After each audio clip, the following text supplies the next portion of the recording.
prósperos diante de Ti, para que possamos ser felizes e alegres diante de Tua presença, para que possamos ser levantados diante de Ti, em nome de Jesus.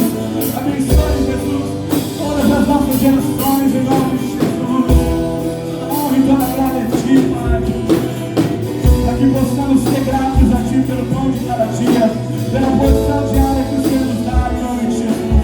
E que o Senhor afaste de nossa tenda, de nossa casa, toda praga, todo mal, em nome de Jesus.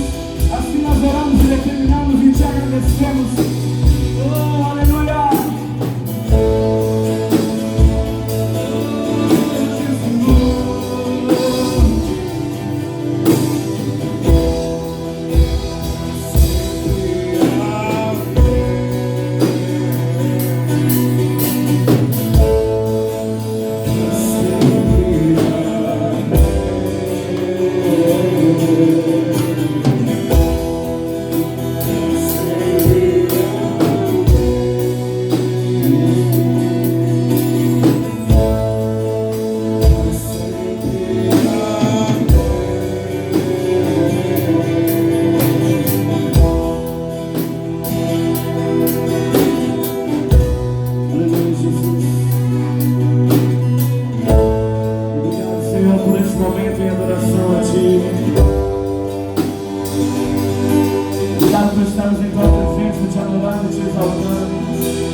Magnífico, exaltado e adorado.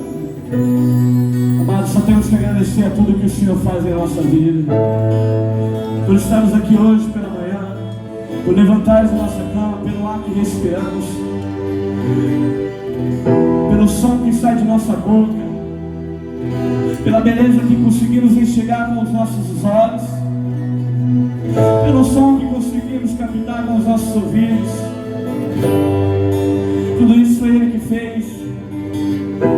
Desde os mínimos detalhes foi Ele que fez. Por isso toda a honra e toda a glória tem que ser dada a Ele, tem que ser entregue a Ele com amor, com graça. Louve ao Senhor porque você está aqui.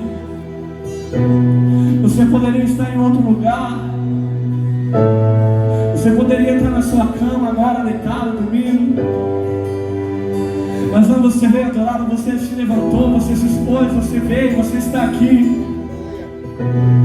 A glória não é para você, amado. A glória é para Deus. Você fez o esforço para estar diante da presença do Senhor. Mas a glória é dele, a honra é dele. E isso comparado a outras coisas, isso não é nada.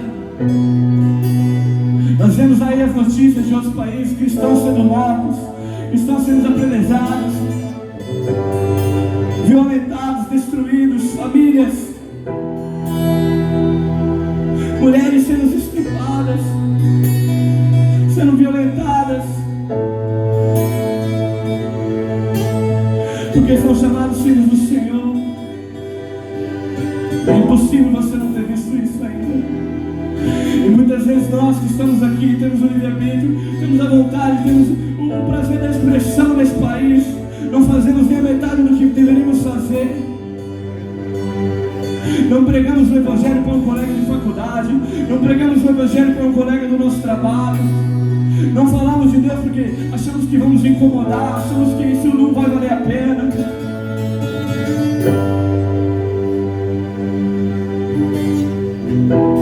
Não deixe os dias que o Senhor deixou para você aqui na terra passarem e você não ter feito nada, e você não ter se entregado a Ele, e você não ter se devotado ao Espírito Santo e feito o seu papel como ovelha.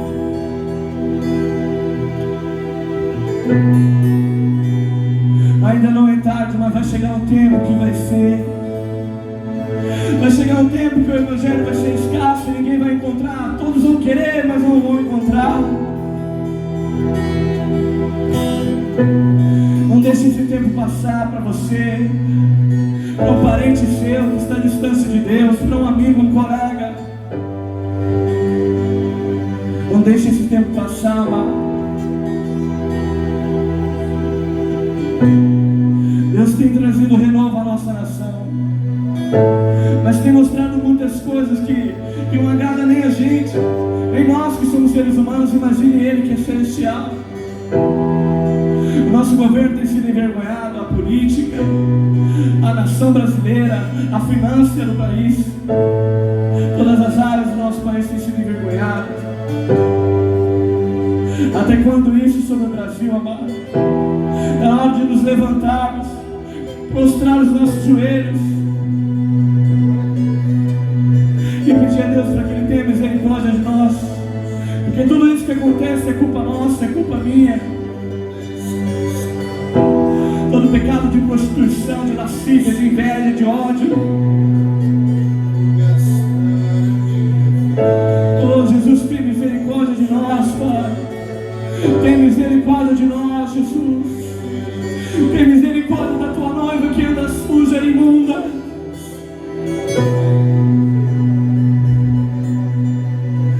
Tem misericórdia de nós, Pai.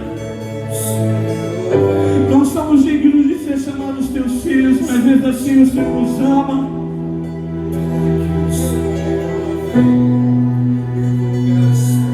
Nós somos gratos a Ti, Jesus. Obrigado, Deus, obrigado pelo seu amor, a sua paz. Obrigado por estar conosco dia após dia, noite após noite.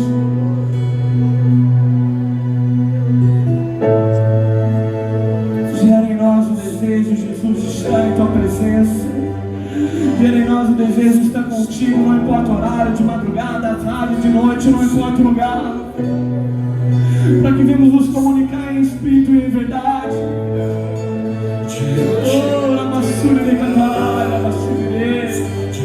Ministro do Teu povo, Jesus, o desejo de estar em Tua presença. Assim nós oramos a Ti, Jesus, e Te agradecemos, Senhor. Continue falando conosco através da Tua palavra, Jesus. Usa o Teu servo. Faça o Teu querer nessa manhã. Continue falando conosco, para que o Senhor possa dizer ao Teu povo aquilo que o Senhor quer dizer, Jesus. Usa o Teu servo e faça a Tua vontade nessa manhã, em nome de Jesus. Assim nós oramos e determinamos e Te agradecemos. Amém. Aleluia. Aplauda o Senhor, igreja. Glória a Deus. Aleluia.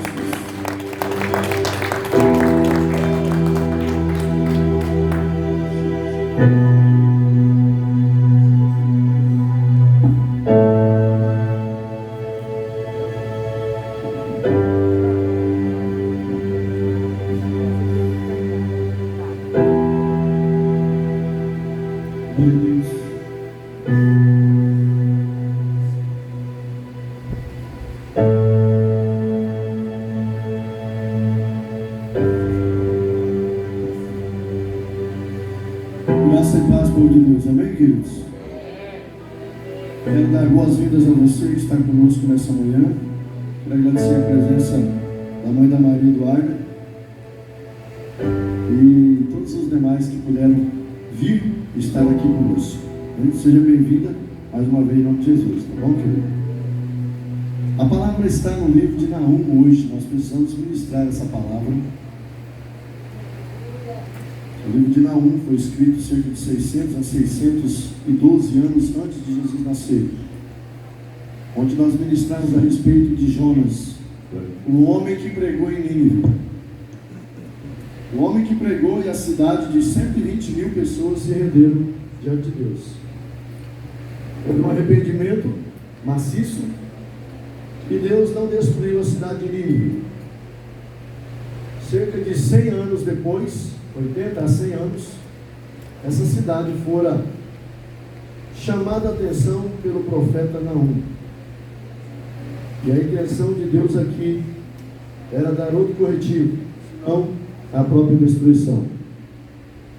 E quero ler esse texto do livro de Naum, para você ter uma noção das barbáries cometidas nas terras aonde Naum pregou, em Nínive. A palavra de advertência contra Nínive, capítulo 1 do livro de Naum. O livro de Naum fica depois de Miqueias. Você pode pegar o Novo Testamento e voltar um pouco, e você vai encontrar o livro de Naum. É um livro pequeno, bem pequeno, só tem 3 capítulos. E você vai entrar no capítulo 1, ele diz assim: palavra de advertência contra Nínive. Livro da visão de Naum, chamado Conforto, ou seja, o nome de Naum significa conforto. Natural da cidade de Elcos, eis que Yahvé é Deus zeloso, ciumento e vingador. Yahvé, o Senhor, não tolera outros deuses e age como um terrível vingador contra toda idolatria. Em seu furor e indignação, Yahvé executa a sua vingança contra todos os seus adversários. Entretanto, Yahvé demora demais para se irar, é paciente e longânime, mas seu poder é incalculável. Yahvé não deixará impune o culpado. O seu caminho está no vendaval e na tempestade, e as nuvens são a poeira dos seus pés. Ele repreende o mar e o faz secar, e esgota todos os ribeiros. Bazã e Carmelo desfalecem, e a flor do Líbano murcha. Os montes e as colinas se derretem, a terra se agita na sua presença, o mundo e todos os que nele vivem. Quem pode suportar a sua indignação? E quem subsistirá diante do furor da sua ira? A sua cólera se derrama como fogo, e as rochas são por ele demolidas. Amém, queridos? Palavra forte de Deus no livro de Naum. A Bíblia diz que Deus, ele é longânimo e tardio em irar-se. Ou seja, ele demora para ficar irado. Mas quando Deus se ira, ninguém pode conter a sua cólera.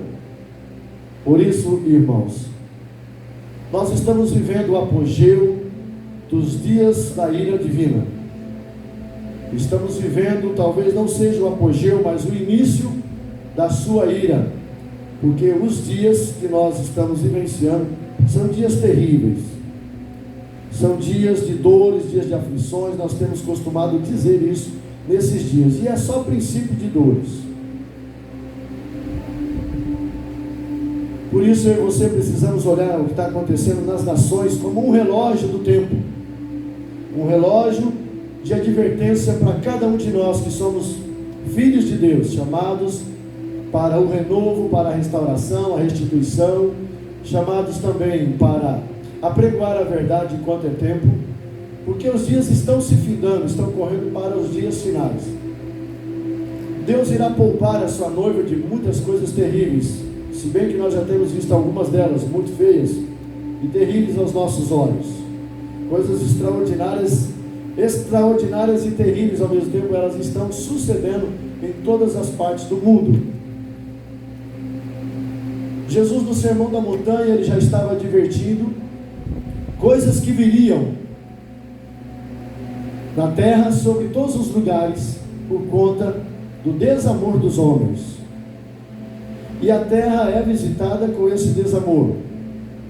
Os princípios de dores e as turbulências faz com que a igreja, o povo de Deus, se alinhe e se aprume, se é que nós temos temor de Deus. Amém?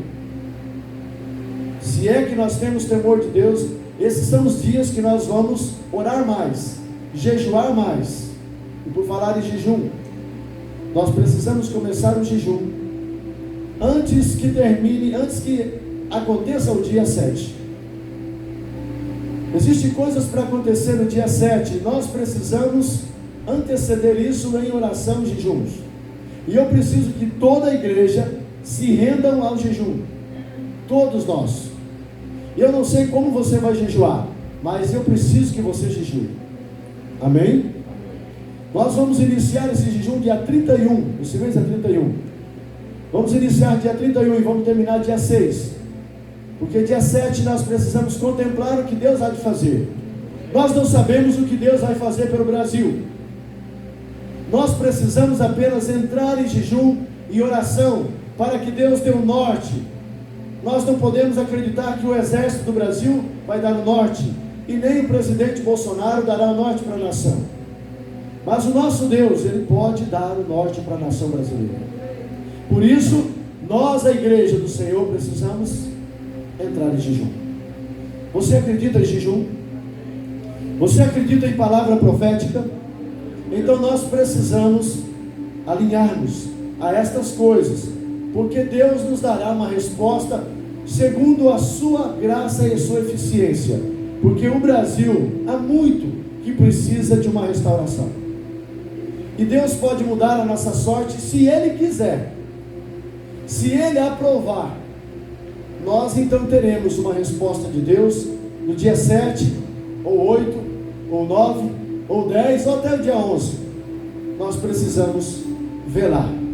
Vamos fazer jejuns do dia 31 ao dia 6. E na sequência até o dia 11 nós vamos estar velando em oração. Aprove o Senhor fazer o que faz. Aprove o Senhor fazer o que faz. Porque Deus irá bater o martelo e nós precisamos crer nisso. Nós devemos nos preparar. Não sabemos se haverá coisas ruins ou coisas boas, mas o que Deus já nos prevê é que nós precisamos orar. Amém? Tudo que Deus mostra antes é para que os seus profetas entrem em oração, entrem em propósito, para que Ele possa designar um alvo específico. Amás, menos de 100 a 80 anos, Nínive foi visitada por um grande profeta, Jonas, um homem de Deus, reconhecendo a autoridade daquele homem e a pessoa dele. Ele temeu por sua vida, porque quem é que não teme por si? E ele então compra uma passagem para a cidade de Tarsis. O navio atracado estava rumo àquela cidade, e ele diz: vou comprar a passagem. Compra a passagem e vai assim, no sentido daquela cidade. Mas em meio ao caminho de volta, ou ao caminho da cidade, a Bíblia diz que houve um grande tempestuoso vendaval, e aquele barco, ou aquela embarcação enorme, o navio, estava a ir a pique e todos os que estavam ali, a tripulação daquele navio, estavam todos desesperados. Eles não encontravam mais resposta porque oraram aos seus deuses e a resposta não vinha, continuava piorando. Então eles descem ao porão do navio, encontram o profeta dormindo, e eles sacodem o profeta, conversa com o profeta diz: só tem uma solução, me lança nas águas e tudo vai ficar tranquilo. E foi o que eles fizeram após orar ao Deus que não era deles. Oraram a Yahvé, para que eles tivessem misericórdia deles em fazer aquele ato, porque sabia que era óbito na hora. Cair naquelas águas tempestuosas, aquele homem iria morrer. Então que o Senhor não cobre do nosso sangue essa vida, porque nós temos que fazer isso. E o Senhor mesmo aprovou tal coisa, falando pela boca do próprio teu profeta, teu servo, teu filho. E eles o lançam nas águas. E o profeta então, após isso, um grande peixe engole, como nós conhecemos a história, e engole o profeta, e ele ora 3 dias, ele faz uma comunhão com Deus, e ele ora a Deus, e ele fica 3 dias no ventre daquele grande peixe. E após o concerto da vida do profeta com o Senhor, a Bíblia diz que o profeta é lançado fora da boca do peixe, nas praias de Nínive. Então ele começa a falar de Deus e do juízo que estava sobre aquela cidade. A cidade tem uma prescrição de culpa no capítulo 3 do Naum, no versículo 3. Capítulo 1, versículo 3 diz: ela é culpada. Quando nós encontramos o texto no versículo de número 11, diz que ela era perversa. No mesmo versículo 11 diz que ela planejava um mal contra Yahvé. No versículo 9, tramai-vos contra Yahvé, pobres de vós. Ela era uma nação pobre, porque tramavam contra Deus. No versículo de número 14, preparai o teu sepulcro, porque és maldito. A Bíblia diz as prescrições daquela nação, daquela cidade em si. A Bíblia fala ainda, no versículo de número 13: eis que me coloco contra ti. A ira de Deus acendera. No capítulo 2, versículo 13, ok? E no capítulo 3, no verso de número 5: eu me posiciono contra ti.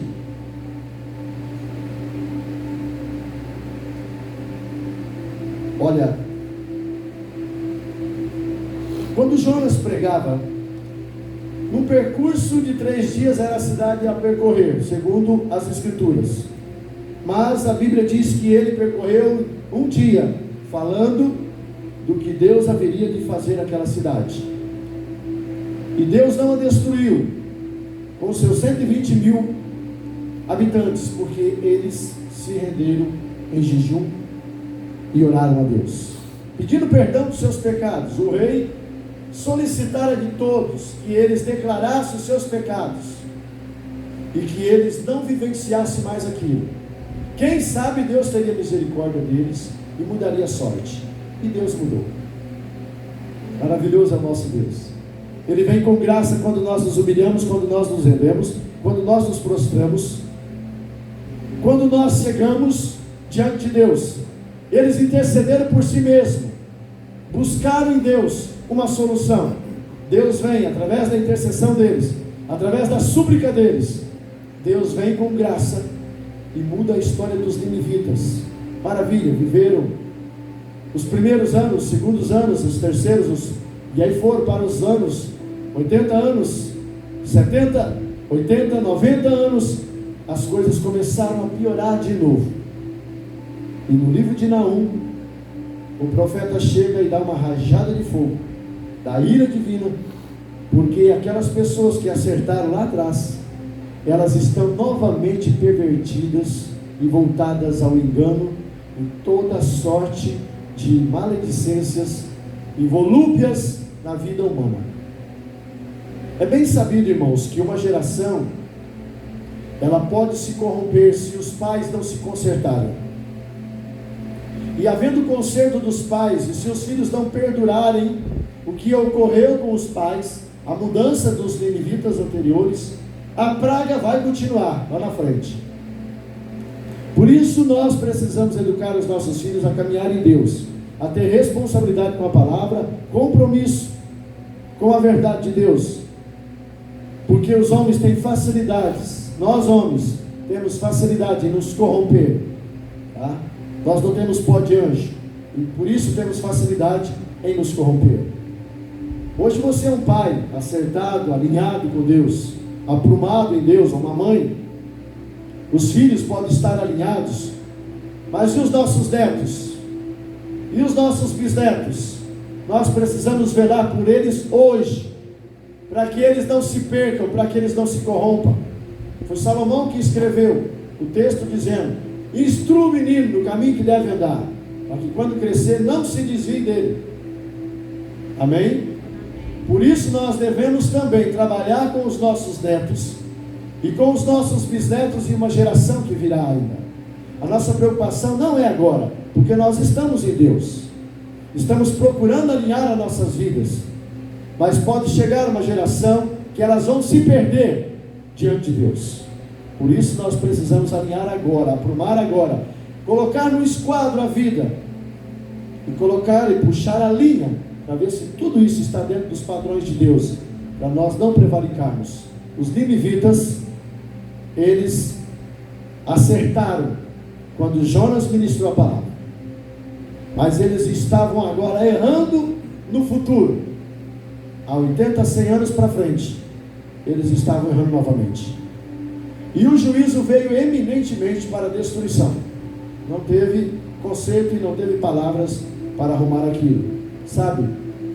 Somente a intercessão pode mudar a história de um lugar, a história de um povo. É o que nós reivindicamos: jejuar pelo Brasil, orar pelo Brasil, confessar os pecados do Brasil como sendo os nossos pecados. Talvez você não meteu a mão no governo, talvez você não meteu a mão no dinheiro público, talvez você não fez as derriças que estão acontecendo e sucedendo no nosso Brasil, mas você vai confessar como sendo os teus pecados, como se você metesse a mão em milhões de reais, como se você tomasse a merenda dos pobres, ou a comida dos pobres e necessitados, como se você roubasse os remédios daqueles que precisam ser medicados, como se fossem os nossos pecados. Estão entendendo isso ou não? Confessar adultério como se fosse você que adulterasse, como se fosse eu que me prostrasse ante os adultérios dessa vida. Essa é a obrigação da igreja. Somente a intercessão muda a história. Nós vemos no livro de Jonas uma mudança por conta da intercessão. Nós vemos no livro de Gênesis, no capítulo 20, quando Abraão intercede pelo rei Abimeleque, porque havia tomado a sua esposa para o seu harém. E Deus naquela noite vem em sonho e fala com ele: você é um homem que está destinado a morrer. E ele diz: mas o Senhor vai matar uma nação inocente? Ele disse que é irmão dela, e ela disse que é irmão dele, porque havia um trato entre eles, porque de fato ela era a irmã dele. Mas por medo da morte, olha outro profeta aqui com medo da morte. Abraão tinha medo da morte, tinha medo de uma hora alguém achar a bonitona da esposa e passar a espada no pescoço dele. Então ele leva aquela mentira junto com a esposa, ou aquela meia verdade com a esposa, e no inteirinho dessa história deu de cara com um rei que tinha um coração idôneo. E o rei disse para Deus: mas na sinceridade do meu coração eu fiz isso. E Deus falou: foi por isso que eu te preservei do mal. E nós enxergamos que quando o coração é bom, Deus nos livra do mal. Deus nos preserva de suceder desgraças com a nossa vida, com a nossa família, com o nosso povo, porque há um coração bom batendo no peito. Entende isso, irmãos? Por isso, queridos, precisamos velar por um coração idôneo, claro, transparente. Deus está buscando corações assim, mãos que não se sujam com as impurezas desse século. A intercessão pode mudar o rumo. Então Deus fala àquele homem: entregue, devolva a mulher para ele. Ele é profeta, ele vai interceder por você. Em outras palavras, ele vai fazer um clamor pela sua vida. Vai mudar a história da tua mulher que está doente, a sua história que está enferma. E vai mudar a história das tuas servas que não concebem mais. E foi isso que aconteceu. Abraão ora por aquele homem, por aquele rei. E aquela eminência recebe um milagre na vida dele, porque ele restitui a mulher de Abraão. E eles todos são curados, mas havia um juízo contra aquela terra, contra aquela cidade, contra aquele rei e o seu reino. O poder da intercessão é muito forte, e nós temos que viver uma vida de intercessão, porque ela vai curar as pessoas que talvez elas não têm visão de como poderia transformar aquela história. Por isso, amados, carregue a intercessão no seu coração, vele por intercessão, mesmo que a preguiça, o desânimo, o cansaço, a fadiga te imponha o contrário disso, ore intercedendo, porque as nações da terra precisam urgentemente de intercessão, e o Brasil nem se fala. Nós temos consciência disso, amém? O Brasil está nas mãos da igreja. A igreja precisa orar, porque a igreja está na mão de Deus. É nós que podemos fazer a diferença. Agora sim, a manifestação dos filhos de Deus, vai funcionar. Em todo o Brasil está movendo orações, súplicas e jejuns, porque nós precisamos velar por essa nação a qual nós dizemos: amamos o Brasil. Agora é hora de mostrar o amor também, jejuando e orando. São 7 dias de oração e são 7 dias de jejum. Você irá jejuar? Não é um pedido, é uma convocação. Você tem que jejuar, tá? Não é um pedido, irmãos, é uma convocação, é uma ordem. Todos nós temos que jejuar. Eu não sei se você vai deixar de tomar café preto esses dias. Eu não sei se você vai deixar de tomar Coca-Cola, né, que eu acho um jejumzinho muito fraco. Mas enfim, eu não sei o que você vai deixar de comer ou de beber. Mas faça jejum durante os 7 dias. Estou certo? Me ouviram bem? Quantos dias nós vamos jejuar? 7 dias. Nós vamos orar também ou só jejuar? Nós vamos orar também. Depois, no dia 6, nós entregamos o jejum na parte da meia-noite, ou então entregamos na parte das 6 horas da manhã, ou às 6 horas da tarde. E aí nós vamos continuar velando, glorificando a Deus, exaltando a Deus, bendizendo a Deus por aquilo que Ele vai fazer pelas nossas intercessões, e pelas intercessões dos nossos irmãos que estão orando em todo o Brasil, e que estão orando em muitos lugares da terra pela nação brasileira. Amém? Nós temos consciência disso. Ora, somente as orações podem mudar isso. A Bíblia diz, no capítulo 3 de Naum, no capítulo 3, assim: ai da grande e sanguinária cidade, toda cheia de engano, mentiras, roubos e crimes, que abocanha a sua presa e não solta mais.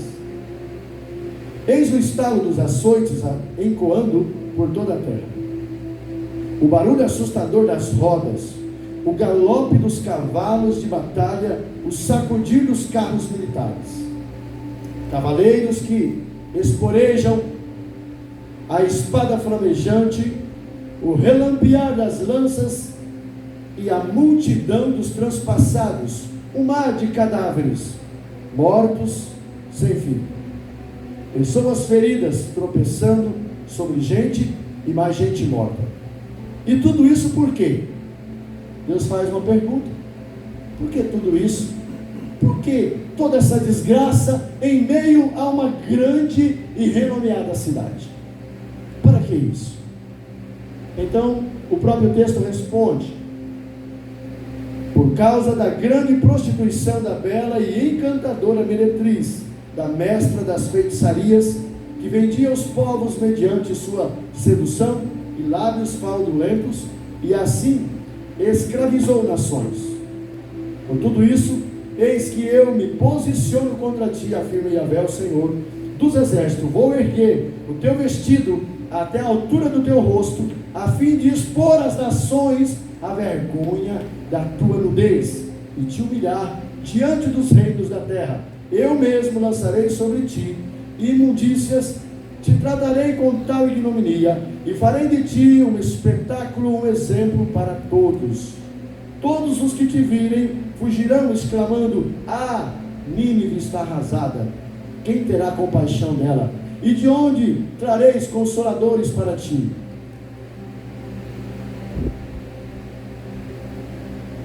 De onde viria consoladores? Nessa hora e nesse tempo, não haveria nem intercessores por isso, porque a ira já foi decretada, a palavra foi sentenciada, agora é só o juízo. Sodoma e Gomorra, ela foi subvertida por conta da cólera de Deus, pelo que ali existia e pelo que havia naquela terra. O pecado de sodomia era tão grande que Deus teve que estragar totalmente aquela cidade. Ele a fulminou com fogo, estragou inteiramente a cidade de Sodoma e Gomorra. Duas cidades ligadas, que viviam numa perversão sexual terrível. Deus estava por aqui, então o juízo veio. A intercessão não funcionou mais ali. Nós temos que orar e interceder antes que venha o juízo, o decreto. Amém? O decreto. Enquanto é se, ainda há condição de interceder. Se o meu povo que se chama pelo meu nome, ou se chama pelo meu nome, se humilhar e orar, e se converter dos seus maus caminhos, ou os seus pecados, se o meu povo mudar a sua maneira de viver, o se é uma condição. Deus está dando condições para que nós intercedamos pelas causas. Se o juízo vier, então, meu irmão, só a misericórdia de Deus poderá mudar a palavra de advertência que foi dada, ou o juízo, melhor, nem é advertência. A advertência é o chamar a atenção, mas o juízo é o martelo. Já viu o martelo bater na mesa do juiz? Se ele bateu, meu irmão, acabou. Por isso vamos orar ao grande juiz, que tenha misericórdia de nós, e que tenha misericórdia da nação, e que tenha misericórdia das eminências que estão trabalhando para consertar o Brasil. Então nós vamos alcançar êxito. A intercessão vai funcionar antes do martelo. Amém? Antes do martelo. Nós conhecemos que as Escrituras nos dão uma defesa de nós sermos livres de tudo quanto procura atacar a santidade de Deus. Nesses dias precisamos olhar o que é que fere a Deus, o que machuca a Deus. A idolatria é uma delas, a perversão é outra delas. Ser iracundo, carregar a feitiçaria, a bruxaria, a macumbaria dentro de nós, é outra coisa que atrai a ira de Deus sobre as nações da terra. Aqui ele fez essa sentença sobre as feitiçarias daquela feiticeira que encantava as pessoas com palavras. Você sabe que Nínive foi a grande conquistadora de terras. A grande conquistadora de terras, onde ela tomava as terras, e muitas pessoas habitavam nas terras estrangeiras, como foi o caso de Samaria, por exemplo. Outras terras, né? A terra da Síria, que atingiu, que tocou as terras de Samaria. Mas Nínive, ela tocava muitas terras e conquistava. E essas terras ficavam de posse dela. E ela matava o seu povo e colocava o seu próprio povo ninivita naquela terra. E nós vemos aqui a questão da sanguinária, a questão sanguinária que ela vivenciava. No capítulo 3 aborda essa palavra: tu és sanguinária, viveu debaixo do sangue, matando pessoas inocentes. Sabe, irmãos, o que atrai a ira de Deus também nos dias de hoje é o sangue inocente que tem rolado.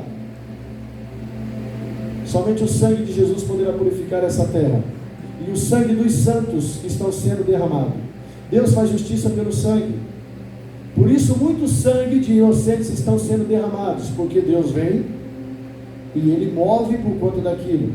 Do Velho Testamento até hoje, o sangue ainda fala de maneira muito alta. Deus faz juízo e justiça pelo sangue dos justos. E Deus tem permitido o sangue da igreja ser derramado no Oriente e em outros lugares do mundo, e até mesmo no Brasil, com agora a perseguição que está sucedendo. Porque Deus precisa purificar essa terra, e só o sangue justo purifica a terra. Deus está fazendo os seus juízos, mas Ele espera que nós intercedamos. Amém? Eu quero deixar essas palavras ao teu coração, querido, querida de Deus, porque só Deus pode te levantar. As palavras do homem não convencem, mas a Bíblia diz que o Espírito de Deus é quem nos convence do pecado, da justiça e do juízo que está vindo. Amém? Então aprumemo-nos, alinhemo-nos, esquadremos as nossas vidas e coloquemos no prumo o que Deus tem falado, porque Ele não está brincando. O Covid é uma prova de que Deus não está brincando. A nova cepa, nós sabemos que ela agora contamina 10 pessoas, no mínimo 10 pessoas. Ela está atacando, ela está abatendo. Parece que o nome dela é Delta, né? Se não me engano, é Delta. A primeira era Gama, e essa é a Delta. Essa já está terrível. Não parou o Covid, e nós sabemos que Deus, Ele não está nos alisando, Ele está nos corrigindo, dizendo: filhos meus, alinhem-se, aprumem-se, o que é santo se santifique, o que é puro se purifique, o que está perdido que se perca, o que está sujo que se suje. O desejo de Deus é limpar, mas Deus está nos chamando para nós nos limparmos ainda mais, nos purificar ainda mais, porque a tendência dos dias não é ficar bons. Amém? Embora Deus quer fazer um rebuliço em toda essa terra e manifestar a glória da sua igreja, dias grandiosos para a igreja ainda está existindo, ou vai existir por esses dias, mas nós precisamos entender de que maneira é a gloriosa ação de Deus. Amém? Deus não vai perder para o nosso adversário. Por isso, prepare-se, igreja. Vamos nos preparar para esse apogeu grandioso da igreja nesses dias. E nós veremos coisas extraordinárias, onde a igreja conquistará através do poder de Cristo e a ação do Espírito Santo sobre toda a terra. É nesse tempo que a igreja tomará um poder eminente e glorioso de Deus, fará prodígios, sinais e maravilhas, antes que venha o grande dia do Senhor. Nos apossemos disso e vivenciamos os dias que Deus ainda concedeu a nós vivermos sobre essa terra. Deus faça você entender isso, e dê compreensão ao teu espírito, e se humilhe ante a face do nosso Eterno, porque Deus fará algo extraordinário por nossas vidas e pelo Brasil. Amém? Deus seja louvado.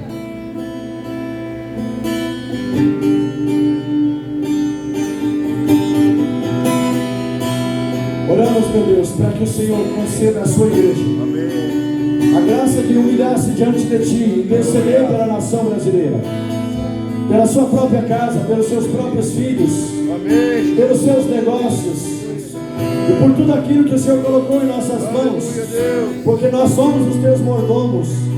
O Senhor confiou bens em nossas mãos, confiou tesouros em nossas mãos, e nós, meu Deus, fazemos um compromisso de nós jejuarmos pelo Brasil, do dia 31, Senhor, ao dia 6, invocando a sua graça e a sua misericórdia e o seu favor. Toca-nos, meu Senhor, com a tua bondade, com a tua fidelidade, e que o Senhor nos levante para esse propósito, e que nós tenhamos, meu Senhor, palavras de arrependimento em nossas vidas, confessando os pecados da nação, para que vejamos a tua glória, para que vejamos a tua vontade se consumar, e não a nossa, meu Deus, mas a tua é a melhor, Senhor.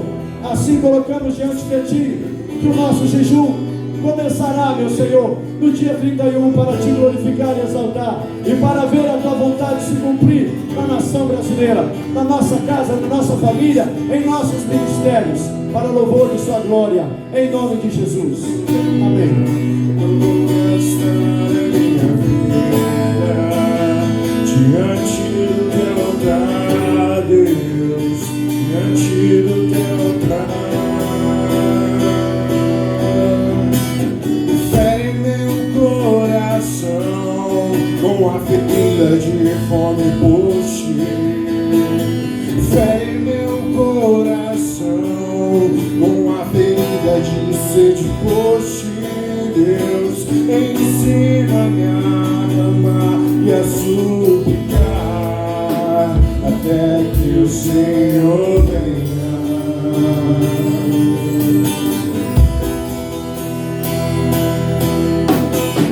Fere meu coração com a ferida de fome por ti. Fere meu coração com a ferida de sede por ti, Deus, ensina-me a clamar e a suplicar até que o Senhor venha.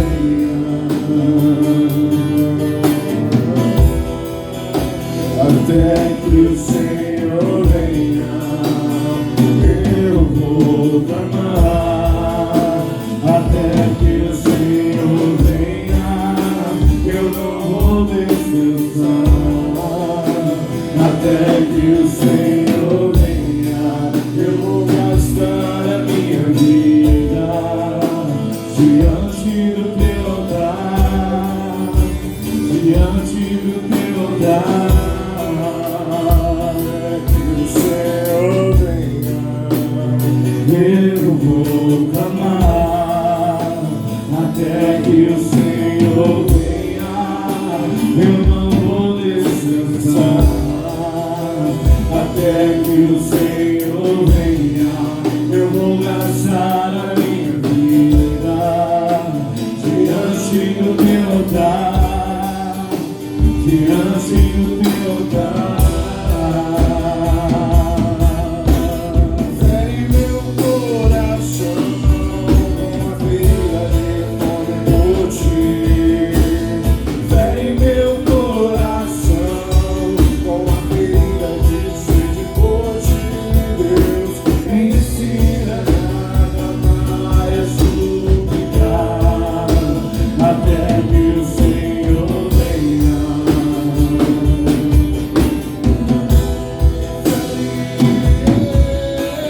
Fere meu coração com a ferida de sede por ti.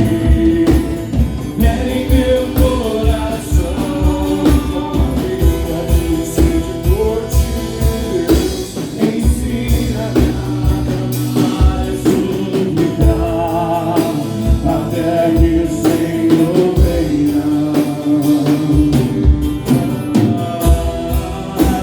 Até que o Senhor venha, eu vou clamar.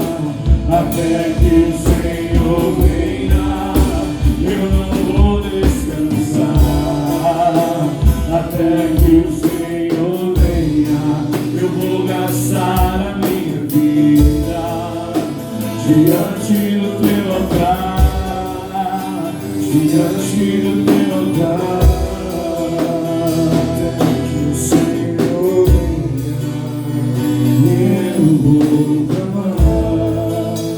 Até que o Senhor venha, eu não vou descansar. Até que o Senhor venha, eu vou gastar a minha vida diante do teu altar.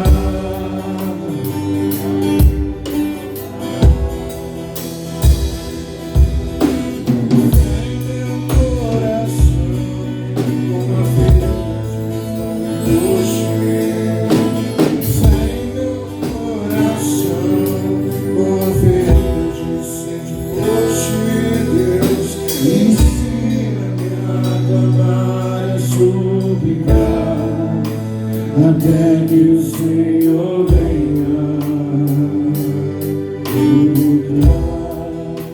até que o Senhor venha. Eu vou clamar até que o Senhor venha. Eu não vou descansar até que o Senhor venha. Eu vou gastar a minha vida diante do teu altar, diante do teu altar. Aleluia, Jesus. Esse momento convoco para se completar pela bênção apostólica em nome de Jesus. Amém, Jesus. Nós gostaríamos de estar encerrando esse culto. Se houver algum recado, pergunta para a pastora Joelma se tem algum recado para ser passado agora. Ok? Ok, queridos. Nós estamos encerrando, mais uma vez agradecendo por você estar conosco nessa ocasião. Talvez, obrigado por estar presente, irmão, tá? Deus seja louvado pela sua vida, pela sua casa, sua família. Abençoe poderosamente seu esposo e toda a sua casa. Em nome de Jesus. E também Deus vem abençoando cada um de vós por estar conosco, por presenciar nessa manhã a palavra de Deus e também os louvores e a adoração ao nosso Rei amado Senhor. Que Deus continue a cobrir, ó Pai eterno, a vida dos teus filhos. Eu intercedo por estes para que eles possam ter a graça, meu Deus, de entrar em tua presença e suplicar, meu Pai, pela vida dessa nação, pela vida de todos aqueles que necessitam de misericórdia. Eu intercedo por estes para que tenham ânimo, força, destreza, alegria e gozo e adoração, Senhor, em seus lábios, para diante de Ti fazer a diferença nesse tempo de dores. No nome de Jesus, eu intercedo pelo Teu povo para declarar que eles sejam úteis nesse tempo onde a Tua palavra diz que os filhos de Deus se levantariam. Obrigado, meu Deus, por essa profecia, essa palavra que nos leva a tomar nossa posição. Abençoe os teus da volta para casa. Tenham todos um domingo maravilhoso, cheio da presença gloriosa de Deus. E um restante de semana abençoador. Em nome do Pai, do Filho e do Espírito Santo. Para a glória de Deus. Vamos em paz. Que o Senhor nos abençoe. Amém, Jesus. Ô glória.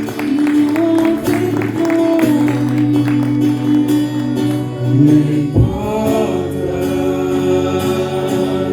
que se fechem diante da tua voz, não há doença, nem culpas que fiquem de pé diante de nós, e a tempestade se acalma na voz daquele que tudo criou, pois tua palavra é pura e sua.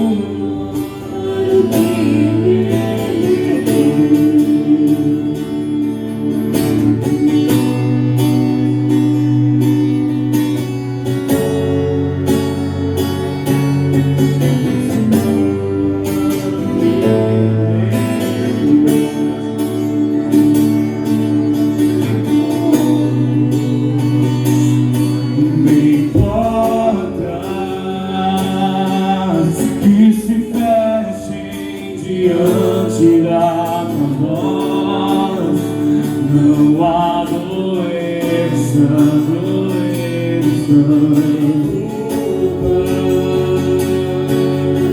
que fiquem de pé diante de nós, e a tempestade se acalma na voz daquele que tudo criou.